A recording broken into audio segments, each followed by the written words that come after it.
Here I've got Samsung Galaxy A41, and let me show you how to activate camera timer on the following device. So at first you just have to open the camera app, and now here you have the timer icon, so pick 2, 5 or 10 seconds delay.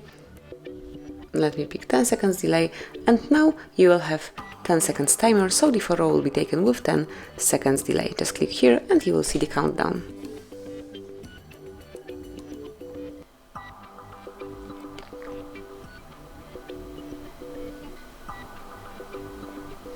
And that's it. If you would like to switch it off, just mark it one more time and then select off. And now, as you can see, the picture will be taken right after you click.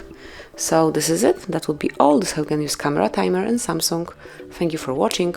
Please subscribe our channel and leave the thumbs up.